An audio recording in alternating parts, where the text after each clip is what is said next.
Welcome to the March episode of Public Works Update. We didn't really have much of a winter, so all of our contractors are just really wanting to get going on all of our construction projects. I'm your host, Shannon Austin, and we are welcoming back to the show Krista May from IDG, who is our project manager of Arrowhead and Veterans Parkway intersection. Krista, it feels as if we never really left. It does, doesn't it? So lots of barren ground out here. What is our projected outlook for the month of March out here at Arrowhead and Veterans? Weather pending. They're going to get started here shortly. Okay. We have some lane closures that are going to happen between 6th Street and Madison Street. We're going to do some inlet repairs up there. And then you'll see the contractors back on site doing some dirt work, grading work. And then the big thing this spring is actually removing that lift station. Oh, sure, because we talked about that, because we couldn't do the north leg of Veterans until that was gone, Correct. right? Okay. And so was that part of our project, or was that part of the Pump Station 240 project? It is part of our project, but we needed Pump Station 240 project to get fully completed before we could do this. Okay, so it's all like a well laid out plan? Yes. Okay. So talk to us a little bit about then, once construction really ramps up, which I assume will be late March, early April? Yeah. Right now, early April, weather pending. Okay. They're itching to get started, like you said. They are going to start by shutting down the east leg of Arrowhead again. Okay, and we knew that because you told us that last fall, so that's going to be a big wake-up call for a lot of our drivers. Yes, it is. So we'll close Arrowhead again. Veterans Parkway will remain open. The west leg of Arrowhead will remain open. And they'll come in here and they'll take maybe a month and a half to get all of the paving and grading completed over here before they'll switch, and then we'll close down the west half. Okay, so typically, you know, with these wintertime projects, we like to see that settling. Have you noticed just by driving through the intersection, has there been much settlement? There hasn't. Yeah, so that's good. Yeah, that's good. Yeah, but hopefully it won't take very long then for them to finish that concrete paving. You said a month to a month and a half? Yep. Okay. All right. So then looking long term is, after we get that portion done, what's then left to do on the west leg? How will that take as long as the east leg did? It actually might. So we have different constraints on the west leg than we had on the east leg. So the east leg was all about utilities, sanitary, water, storm sewer. On the west leg, we have very little for utilities, but we have 4 retaining walls that we're going to be building. Okay. And then we have to finish out the other half of those underpasses, the pedestrian underpasses. Okay. So still a lot of work to do then. Yes. So looking at this overall schedule, we're basically right where we wanted to be then, Yes, right? we are. With the substantial completion by the end of 2026, or do you think it'll take longer than 26? Or I'm hoping by the end of 2026 most everything will be in here. Spring 27 might be coming back and overseeding something or checking on plantings, that kind of thing. Okay. So this is good, something to look forward to, orange barrels. And I'm sure as soon as we put out those orange barrels, like you said, on the inlet repairs on 6th Street, probably have a blizzard. Probably. So that's always something to look forward to. Yes. For the public, they were updating our project website, correct? And yes. Do we plan on any type of a public meeting? We do not. Okay, so they just got to keep track of our public website and news releases. Yep. Okay. Well, I'm sure we'll be back to talk to you, but I'm glad that they're getting an early start. Yes. And hopefully this will help us in the long run. I hope so too. Thanks, Shannon. Thank you. Well, we are out here on the southeast part of the city at 57th Street and Veterans Parkway, where our storm drainage team is out busy cleaning out some drainage channel for typical winter work, which we don't really have much of a winter, but it's good that they're out working. We welcome to the show Aaron, who is our storm drainage principal engineer. Aaron, talk to us a little bit about what our guys are doing out here.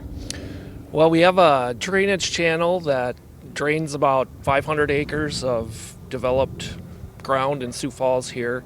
It's a very flat channel, so it tends to silt in. There's also some beaver and muskrat activity, so it just standard maintenance. We need to clean them out routinely to make sure our storm drain system can function. Okay, so typically how How many times on a normal channel would you clean out? Like, do you clean it out once every 10 years, once every 5 years? Do you kind of have a protocol on Yeah, that? it really varies across the board. I know this one in particular, we've done a couple small cleanouts over the past 5 years. This time we went in a little heavier, and the last time it's been dredged like this is probably 15 years ago. Okay, so it does take a little bit of time between each. So, and then our drainage teams work very closely, I think, with the water rec teams as well to do this work. Is this typically what they're doing for the majority of the wintertime? No, it's not. Ideally, they would be doing a few projects like this, but it really depends on the weather. When it snows, they're all on snow duty, so they're driving plow trucks and clearing streets. Yeah, very good. Yeah. So, a typical wintertime work. How many different channels would they clean then in a normal winter? Oh, I usually probably 2 or 3 projects. Okay. Varying in size. This one's fairly large for what they typically do. Okay, so we ended up taking out a lot of silt and dirt then from these channels. Where do we haul that? Well, we usually work with a number of developers to figure out where the best location is, or I shouldn't say developers, contractors. Okay. Just to find out where we can deposit it in close proximity to the project. This one we're hauling it quite a ways, but I think it's going to a first-rate pit. Okay, so people can use the dirt then. Yes. Okay, Yep. great. So then how long then in the spring will they continue to work on drainage channels all year long, or will they kind of stop here in March, April, May? Yeah, they'll stop. It's ideal to work over the winter when the ground's frozen because there's less disturbance and they can access the channel where they need to and that sort of thing. Okay. So once it warms up, I'd say another month or so, Okay. they'll probably stop doing that type of work. So if I was a homeowner and had a drainage channel in my backyard and I wanted to know when and if the city was ever going to come out and clean it, who would I call? Well, you could call the engineering office, contact city or contact us through the website, Okay. submit a ticket, whatever. Call one of our city numbers. They'll get you to the right department, but All right. a lot of them come to me. Yeah, very good. All right. Yeah. Well, thank you so much for your time today. Yeah, you're welcome. Well, we are out here on the northwest part of the city up on northern Marion Road, which would be a little bit north of Interstate 90 interchange. We welcome Dan Drake, who is our project manager for the Marion Road project. Dan, welcome to the show. Thanks for having me. You bet. Okay, so we have been out on Marion Road for many years. Can you talk a little bit about what improvements we've done on Marion in the past? Yeah, basically this is kind of phase 3 of stretching out past our Amazon facility. And we've gone about a half mile past the Amazon facility. We paved that. We're continuing north with that. We did phase 2 a couple years ago in 2023. Basically touching Highway 130 Okay. with the county. Yep. And we kind of went south of there about a half mile, and then in between the two stretches we have this stretch with the railroad tracks, and we've kind of been keeping that so that we can get up and over the tracks.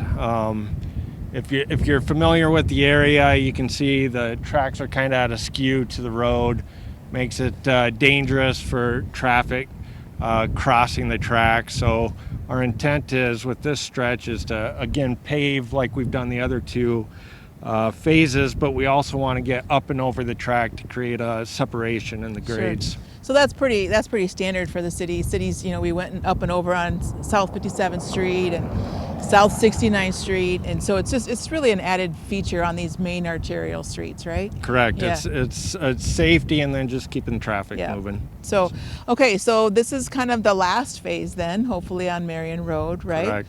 And then we basically saved the best for last because this one's going to be a long project, right? So it's Yeah. going to be a couple years. Yep, this will start in the spring, probably April. You'll start seeing some mobilization from the contractor out here, and it'll go through basically through the construction season in 2027. Oh, so full 2 years. So then we'll be closed, I assume, through traffic. Is there a proper detour then for those locals that are using Marion Road today? There will be. It'll basically we'll close this half mile stretch.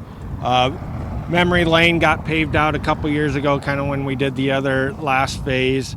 And so you'll be able to route around kind of Memory Lane and then back down to 259th. I think Okay. it's now called West 84th too for the city. So there will be signs up and it'll be an easy detour. Okay.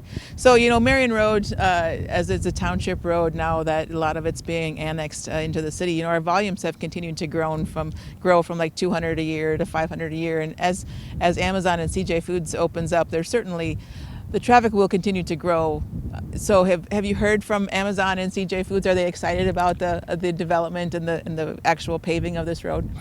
I haven't personally, but Yeah. I think everybody out here, as they continue to develop out here, it'll be nice to have this road paved and have an easy access off the highway. Okay, so let's talk a little bit about how people get information about this project, because again, it's in the northwest part of the city. Not a lot of people up here. How do they keep in touch with what's actually going on the street? You can always go to the city's website. You can search North Marion Road, and we have a website Nice. or a web page just set up for this project. So you can sign up for the newsletter link. It'll give you updates. So that's really the best way to keep Okay. up to date. So this project has been bid. What was the bid price for this project? It's about $16.3 million. Okay, so that's pretty comparable with what we're seeing around across very the city. Yeah. very good. A lot lower than our estimate, so we're happy with that. And a local contractor is going to be doing the building? Yep, SFC Civil Constructors will be doing it. Okay, so. perfect. All right. Well, I'm sure we'll be back out here sometime this year. Thanks so much for your time. You bet. Thank you.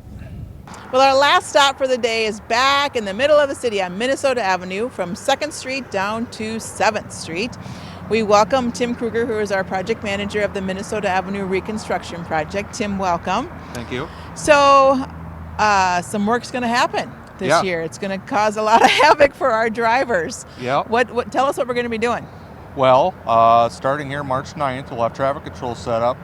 The ultimate plan for the project is basically a full reconstruction with a curb height median, replacement of a 42-inch diameter water main, a couple dual water mains on each side for residential service, some rock blasting for the new sewer main installation, and some visual aesthetics with the lighting and some wayfinding signs. Okay, so I remember when we talked with you up on the northern section that we completed on Minnesota a few years ago, we had a very large water main pipe as well.